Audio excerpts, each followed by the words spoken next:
জরুরি অবস্থা জারি হতে যাচ্ছে কিনা এই নিয়ে ঢাকায় বাংলাদেশে একটা দমবন্ধ পরিস্থিতি যাচ্ছে, নানা রকম আশঙ্কা, অনেকে আবার একরকম জরুরি অবস্থা জারি হলে সেনাবাহিনীর একটা প্রকাশ্য কর্তৃত্ব এলে বোধহয় স্বস্তির একটা সময় ফিরে আসবে, স্থিরতার সময় ফিরে আসবে বলে অনেকে একরকমের আশাবাদও ব্যক্ত করছেন জরুরি অবস্থা আসবার। আবার যারা আওয়ামী লীগ সমর্থকদের একটি অংশ মনে করছেন যে সেনাবাহিনী যেহেতু ইনক্লুসিভ ইলেকশনের কথা বলছে, রিফাইন্ড আওয়ামী লীগের কথা বলছে, পরিশুদ্ধ আওয়ামী লীগ হলে তাদের নিয়ে নির্বাচনের কথা বলছে, হয়তো আসলে জরুরি অবস্থা এলে আওয়ামী লীগের এক রকমের পুনর্বাসন ঘটবে এবং আওয়ামী লীগ রাজনীতিতে ফিরে আসতে পারবে এবং সারা দেশ জুড়ে তাদের নেতাকর্মীদের উপর যে অব্যাহত নির্যাতনের ঘটনা ঘটছে তা থেমে যাবে। কাজেই নানা রকম আশাবাদ আশঙ্কা আছে। সবই জরুরি অবস্থা কি জারি হতে যাচ্ছে, হলে কবে হচ্ছে, এই প্রশ্নগুলোকে ঘিরে আমাকে যদি জিজ্ঞেস করেন, আমি বলবো যে জরুরি অবস্থায় এই মুহূর্তেই জারি হয়ে যাবে তা হয়তো ভাববার কোনো কারণ নেই। তবে এটা সত্যি, যেমনটা আমি বলে আসছিলাম, হাসনাত আবদুল্লাহর এই স্ট্যাটাস প্রকাশিত হওয়ার পর থেকেই যে ওয়াকার না হাসনাত এই স্লোগান যখন উঠে গেছে, তখন বুঝতে হবে হয় ওয়াকার থাকবেন নইলে হাসনাত থাকবেন, না হলে দুজনেরই পতন হবে। এই অপশনগুলোর বাইরে আসলে কোনো অপশন নেই। তো সেক্ষেত্রে প্রথমেই যদি আবার সেই আলাপে যাই যে কেন হাসনাত আবদুল্লাহ এই সময়ে সেই স্ট্যাটাস দিলেন এবং পরবর্তীতে আইএসপিআর নেত্র নিউজকে যেই প্রতিক্রিয়া জানালো তাতে বোঝা যাচ্ছে যে সেনাপ্রধান এবং হাসনাত আবদুল্লাহ সার্জিস আলমদের মধ্যে একেবারেই বাবা ছেলের সম্পর্ক ছিল। সেনাপ্রধান তাদের ছেলের মতো দেখতেন আইএসপিআর বলেছে, এবং আসলে সেনাপ্রধানের শক্তিতেই বলিয়ান হয়ে হাসনাত সার্জিসরা সারা বাংলাদেশে একটা ত্রাসের রাজত্ব কায়েম করেছিলেন। সার্জিস আলমের পরবর্তী স্ট্যাটাসে বোঝা যায় যে সেনাপ্রধান 25শে ফেব্রুয়ারি বিডিআর হত্যাকাণ্ডে নিহতদের স্মরণে সামরিক বাহিনীর পরিবারগুলো এবং সামরিক সদস্যদের সামনের এক স্মরণ সভায় যখন মিডিয়ার সামনে বলে ফেললেন এনাফ ইজ এনাফ, তারপর থেকেই আসলে হাসনাত সার্জিসদের একটা জানবার ইচ্ছা ছিল এবং যে কি কারণে তিনি তেমনটা বলেছেন, এবং সম্ভবত সেনাপ্রধান সে কথা নানাভাবে অথবা সরাসরি হাসনাত সার্জিসদের বলছিলেন যে এসব নৈরাজ্য আর বাড়তে দেওয়া যাবে না।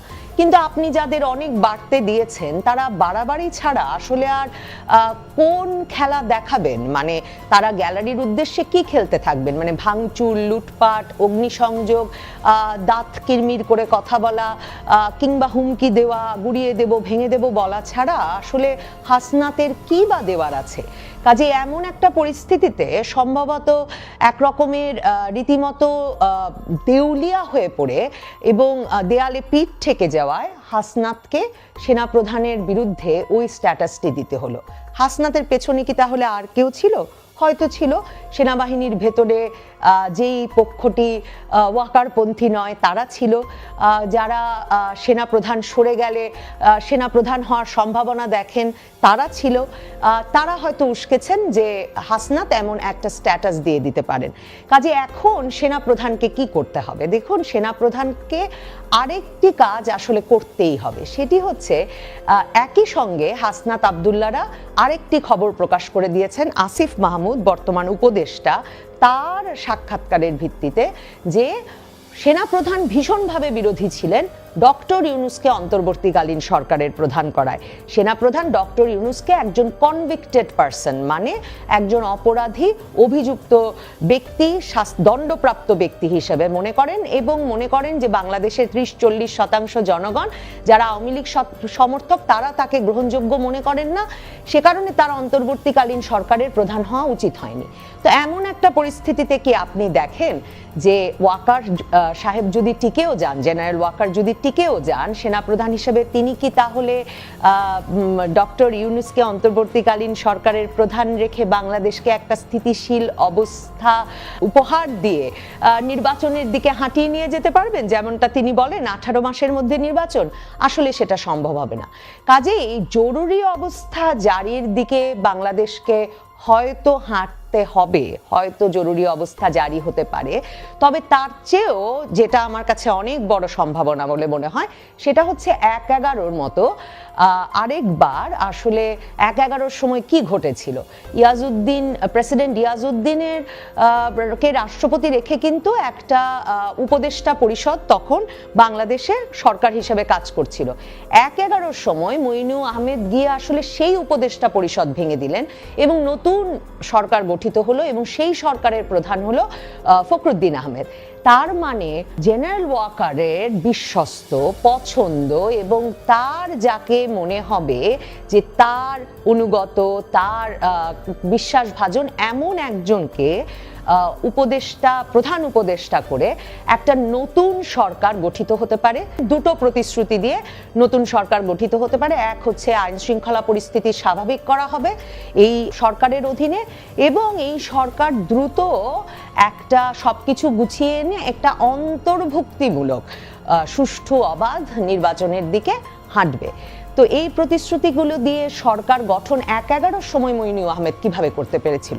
ধরুন বাংলাদেশে তো আমরা সবকিছু ভারত পাকিস্তান দিয়ে ব্যাখ্যা করে ফেলি। বাংলাদেশের সেনাবাহিনী আসলে ভারত পাকিস্তানের সরাসরি প্রভাব মুক্ত হয়েছে ৮০ দশকের শেষ দিকে, যখন থেকে সে শান্তিরক্ষী মিশনে যোগ দিয়েছে। তো আমার কাছে এর সবচেয়ে বড় প্রমাণ কি? আমার কাছে এর সবচেয়ে বড় প্রমাণ দেখেন, ৭১-এ স্বাধীন হওয়ার পর থেকে মানে ৭০-এর দশক ৮০-র দশক জুড়ে বাংলাদেশের সেনাবাহিনী কি করেছে? বাংলাদেশের সেনাবাহিনীর ভেতরে শুধু কু, পাল্টা কু, হত্যা, মানে সামারি ট্রায়াল, বিচার, মৃত্যুদণ্ড এসবই তো চলেছে এবং সেসব কুয়ে ২ প্রেসিডেন্টের নিহত হয়েছেন এবং ব্যাপক রক্তপাত ঘটেছে। দেখুন ৮৮ সাল থেকে বাংলাদেশ সেনাবাহিনী একদম ঠান্ডা হয়ে গেছে। ঠান্ডা হয়ে গেছে কারণ কি? তারা জাতিসংঘ শান্তিরক্ষী মিশনে যোগ দিয়েছে। জাতিসংঘ শান্তিরক্ষী মিশনে যোগ দিলে আসলে এই কু পাল্টা কু করতে করতে ভেতরের এই বিশৃঙ্খলা চালিয়ে যাওয়ার কোনো উপায় থাকে না। সে কারণে দেখবেন ৯০-এও যখন এরশাদ সাহেব ক্ষমতা ছাড়লেন, তাকেও কিন্তু একটা তত্ত্বাবধায়ক সরকার, শাহাবুদ্দিন সাহেবের প্রধান বিচারপতির নেতৃত্বে একটা তত্ত্বাবধায়ক সরকারের কাঠামো মেনে নিয়ে, ৩ জোটের রূপরেখা মেনে নিয়ে ক্ষমতা ছাড়ার একটা পদ্ধতি তৈরি হলো। কিভাবে সেই পদ্ধতিগুলো বা ১/১১ সেগুলো কার অ্যাপ্রুভালে, কারা অনুমোদন দিল? যেই পক্ষগুলো অনুমোদন দিল মইনু আহমেদ তাদের সম্পর্কে স্পষ্টত তার স্মৃতিকথায় লিখেছেন যে পশ্চিমা দেশগুলো এসে সেনাবাহিনীকে, ৩ বাহিনী প্রধানকে ১/১১ আগে বলল যে এই দেশে বাংলাদেশে যদি সকলের অংশগ্রহণের নির্বাচন অনুষ্ঠিত না হয়, তখন বিএনপি একতরফা নির্বাচনের প্রস্তুতি নিচ্ছিল, যদি নির্বাচনটি হয়ে যায় তাহলে পশ্চিমা দেশগুলো জাতিসংঘকে বলবে যে বাংলাদেশের সেনাবাহিনীর সদস্যদের যাতে কোনোভাবেই শান্তিরক্ষা মিশনে আর না নেওয়া হয়। তার মানে জাতিসংঘের এই শান্তিরক্ষা মিশন দুভাবে যে প্রভাব বিস্তার করতে পারে, দুটো প্রভাবই বাংলাদেশের দেখা হয়েছে। এক, পশ্চিমা দেশগুলো এসে বলতে পারে, তারা জাতিসংঘকে বলবে যে জাতিসংঘ যাতে আর বাংলাদেশকে না নেয় যদি তাদের প্রেসক্রিপশন অনুযায়ী নির্বাচন, রাজনীতি এসব না চলে। আর এবার জাতিসংঘের ভলকার টুর্ক যেটা বলেছেন ২৪-এ যেটা হয়েছে, যে তারা বলেছেন, জাতিসংঘ থেকেই বলা হয়েছে যে যদি গুলি চালানো হয় সরকারের নির্দেশে তাহলে কিন্তু জাতিসংঘের শান্তিরক্ষী মিশনে আর নেওয়া হবে না।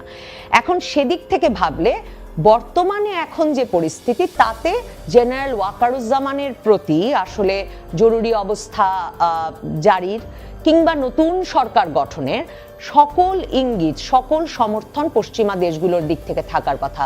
প্রমাণ কি? প্রমাণ তুলসী গ্যাবার্ড, ট্রাম্প প্রশাসনের গোয়েন্দা প্রধান, তিনি বাংলাদেশ সম্পর্কে সরাসরি বলেছেন তিনি এখানে ইসলামী খেলাফত, সন্ত্রাসবাদের বিকাশ দেখতে পাচ্ছেন, তিনি এখানে সংখ্যালঘু নির্যাতন নিয়ে উদ্বিগ্ন। এবং তার মানে বাংলাদেশ সরকার যেভাবে সংখ্যালঘু নির্যাতনকে রাজনৈতিক প্রতিক্রিয়া বলছেন, সেটা মার্কিন যুক্তরাষ্ট্র মনে করে না। ইউরোপ সহ পশ্চিমা দেশগুলো, মার্কিন যুক্তরাষ্ট্র তো বটেই, বাংলাদেশের বর্তমান আইন শৃঙ্খলা পরিস্থিতি নিয়ে উদ্বিগ্ন, বাংলাদেশে ঠিক কবে নির্বাচন হবে তা জানতে উদ্বিগ্ন। সেটা পরিষ্কার বোঝা যায় যে ব্রিটিশ হাইকমিশনার থেকে শুরু করে ইউরোপীয় ইউনিয়নের কর্মকর্তারা থেকে শুরু করে সকলে দলে দলে বিভিন্ন রাজনৈতিক দলের কাছে যাচ্ছেন, বারবার প্রধান উপদেষ্টার কাছে যাচ্ছেন এবং নির্বাচন কমিশনে যাচ্ছেন শুধু জানতে ডিসেম্বরের মধ্যে নির্বাচন হবে কিনা। Very interesting. Doctor Mohammad Yunus জাতিসংঘ মহাসচিব এলেন পরে, আবার একটু বললেন যে যদি অল্প সংস্কার হয় তাহলে ডিসেম্বরে, কিন্তু বেশি সংস্কার হলে নির্বাচন জুনে গিয়ে ঠেকতে পারে। জুনে তো নির্বাচন হওয়া সম্ভব না, বর্ষাকালে নিয়ে আমরা আলাপই করেছি। এরপরে দেখুন এর দুদিনের মধ্য থেকে আবার ডক্টর মোহাম্মদ ইউনূস বলতে শুরু করলেন না না নির্বাচন ডিসেম্বরেই হবে। পুলিশকে ডেকে বলছেন, বিদেশি সংবাদ মাধ্যমকে বলছেন, সকলে বলছেন যাই হোক যতটুকু সংস্কার হবে হবে, আমরা ডিসেম্বরেই নির্বাচন করব। তার মানে কি পাল্টে গেছে? তার মানে ব্যাপক চাপ এসেছে পশ্চিমের দেশগুলো থেকে, যারা আসলে জাতিসংঘকে কথা শোনাতে পারে। এটা ভারত পাকিস্তান নয়, বা চীন নয়, জাতিসংঘকে কথা শোনাতে পারে যে বাংলাদেশে একটা অবাধ সুষ্ঠু নিরপেক্ষ নির্বাচনের কোনো সিনসিয়ারিটি, কোনো চাহিদা, কোনো তাগিদ ডক্টর মোহাম্মদ ইউনূস সরকারের নেই। এবং বাংলাদেশে আইন শৃঙ্খলা পরিস্থিতির অবস্থা খুব খারাপ, বাংলাদেশে সংখ্যালঘু নির্যাতনের অবস্থা খারাপ। খুবই দ্রুত বাংলাদেশে আইন শৃঙ্খলা পরিস্থিতি ফিরিয়ে আনা দরকার, যাতে ইসলামী সন্ত্রাসবাদের খেলাফতের সম্ভাবনা বিনাশ হয় এবং বাংলাদেশে একটা অবাধ সুষ্ঠু অন্তর্ভুক্তিমূলক, মানে আওয়ামী লীগকে সহ, সেটা সেনাবাহিনীর ওপর দোষ দিয়ে লাভ নেই, হাসনাত আবদুল্লাহরা যাই বলুন, আওয়ামী লীগ সহ একটা নির্বাচন যাতে অনুষ্ঠিত হতে পারে তার ব্যবস্থা করতে এখন তারা আসলে কার সঙ্গে কথা বলছেন? তারা ইউনূস সরকারে এই নৈরাজ্য দেখে তারা আসলে এখন, কারণ তারা চাপ দিতে পারেন, তারা প্রতিষ্ঠিত প্রতিষ্ঠান, তারা কাঠামোগত প্রতিষ্ঠান হিসেবে কার সাথে কথা বলছেন? তারা কথা বলছেন বাংলাদেশ সেনাবাহিনীর সঙ্গে। বাংলাদেশ সেনাবাহিনীর সঙ্গে আরো ইন্টারেস্টিং ভাবে কথা হচ্ছে মার্কিন সামরিক বাহিনীর, কারণ মার্কিন সামরিক বাহিনীর খুবই শীর্ষ পদের একজন জেনারেল আজকেও ঢাকায়, এই 25 তারিখ তিনি ঢাকা সফর করে মার্কিন যুক্তরাষ্ট্রে ফিরে যাবেন। তিনি কেন এসেছেন? আরাকান আর্মি সিটওয়ে সহ মায়ানমারের কতগুলো গুরুত্বপূর্ণ শহর দখল করতে বড় ধরনের সামরিক হামলা শুরু করছে। এর আগে জাতিসংঘ মহাসচিব এসে বাংলাদেশকে সরাসরি বলে গেছেন আরাকান আর্মির সাথে আলোচনা করতে। তো আমি তখন নবনীতা চৌধুরীর বয়ানে প্রশ্ন তুলেছিলাম যে একটা সশস্ত্র বিদ্রোহী গোষ্ঠী আরাকান আর্মি, তারা জান্তা আর্মির কাছ থেকে, মানে মায়ানমারের সরকারি আর্মির কাছ থেকে ডিসেম্বরে গুরুত্বপূর্ণ মংডু, রাখাইন, মায়ানমারের চীন সহ গুরুত্বপূর্ণ বেশ কয়েকটি প্রদেশ দখল করে নিয়েছে। এই সশস্ত্র বিদ্রোহী গোষ্ঠীর সঙ্গে জাতিসংঘ মহাসচিব বাংলাদেশকে কেন কথা বলতে বলছেন?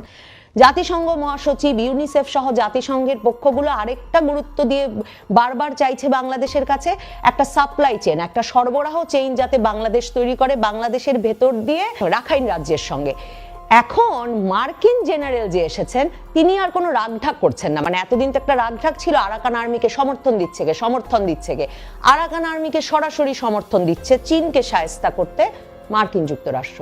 মার্কিন জেনারেল এসেছেন বাংলাদেশের সেনাবাহিনীর সঙ্গে কথা বলতে, যে বাংলাদেশ আর্মি আসলে কি সাপ্লাই চেইন, একটা সাপ্লাই করিডর, যেই করিডর চাচ্ছিলেন জাতিসংঘ মহাসচিব, কি করিডর? তারা বলছিলেন সহায়তা করিডর, আর মার্কিন জেনারেল আসছেন জানতে কি সামরিক মানে সাপ্লাই করিডর বাংলাদেশ তৈরি করতে পারে, যেখান দিয়ে আসলে এবং কি ধরনের সহায়তা বাংলাদেশ এই আরাকান আর্মিকে তার এই রাখাইন রাজ্য থেকে, সে যে এখন সিটওয়ে সহ আরো 3টি গুরুত্বপূর্ণ রাজ্য জান্তা আর্মির কাছ থেকে দখলের জন্য বড় ধরনের অভিযান চালাতে যাচ্ছে, বাংলাদেশ সেনাবাহিনী সেখানে কি ভূমিকা রাখতে পারে? তার মানে মার্কিন যুক্তরাষ্ট্রের সামরিক স্বার্থের সঙ্গে, ভূ আঞ্চলিক স্বার্থের সঙ্গে সরাসরি এখন বাংলাদেশ সেনাবাহিনীর ভূমিকা জড়িত। বাংলাদেশ সেনাবাহিনী সেক্ষেত্রে এখন একটা খুব গুরুত্বপূর্ণ ভূমিকায় আছে। সেক্ষেত্রে জরুরি অবস্থা জারি হবে কিনা সে প্রসঙ্গ থাক, কিন্তু জেনারেল ওয়াকারকে তার কমান্ড ধরে রাখতে হলে আসলে বাংলাদেশ আর্মিকে এবং জেনারেল ওয়াকারকে তার কমান্ড ধরে রাখতে হলে সরকারে একটা বড় পরিবর্তনের সম্ভাবনা আমি দেখি। আমার মনে হয় এর মধ্যে হয়তো আলোচনা দেন দরবার চলছে যে ডক্টর মোহাম্মদ ইউনূসের ভবিষ্যৎ কি হবে। মানে হাসনাত আবদুল্লাহ, সার্জিস আলমের ভবিষ্যৎ আর ডক্টর মোহাম্মদ ইউনূসের ভবিষ্যৎ এক হতে পারে না। ডক্টর মোহাম্মদ ইউনূসের উপদেষ্টা পরিষদের অনেকের ভবিষ্যৎ কি হবে, সেসব আলোচনা নিশ্চয়ই চলছে। ডক্টর মোহাম্মদ ইউনূসও নিশ্চয়ই আন্তর্জাতিক পরিসরে তার বন্ধু বান্ধব, তার প্রভাব বলয়ের মধ্যে ব্যাপক আলোচনা করছেন। যেসব জায়গায় তিনি ইন্টারন্যাশনাল ক্রাইসিস গ্রুপকেও ডেকে বলেছেন যে তিনি ডিসেম্বরের মধ্যে নির্বাচন করবেন, কাজেই সেই প্রতিশ্রুতিগুলো দিয়ে খেলাটা কিছুটা উল্টে ফেলা যায় কিনা সেই প্রচেষ্টাও চলছে। তবে বাংলাদেশের সরকারে একটা বড় পরিবর্তন আসছে, সেটা আমার মনে হয়। এখন বরং আমরা জল্পনা করতে পারি যে ডক্টর মোহাম্মদ ইউনূস যদি সেনাপ্রধানের সে সময়কার 5ই আগস্ট পরবর্তী সরকার গঠনের সময় অন্তর্বর্তী সরকারের প্রধান হিসেবে পছন্দ ছিলেন না, তাহলে কে ছিলেন তার পছন্দে? এখন হাসনাত আব্দুল্লাহ, সার্জিস আলম আমাদের এটা জানিয়ে দিলে আমাদের আর আন্দাজ করতে হয় না। না হলে এই জল্পনা আমরা করে যেতে পারি প্রধান উপদেষ্টা কে হচ্ছেন, এবং তারপর উপদেষ্টা পরিষদেরও আমার ধারণা বড় ধরনের খোল নলচে পাল্টে যাবে। এই উপদেষ্টা পরিষদ, এই সেনাপ্রধান, এই হাসনাত আব্দুল্লাহরা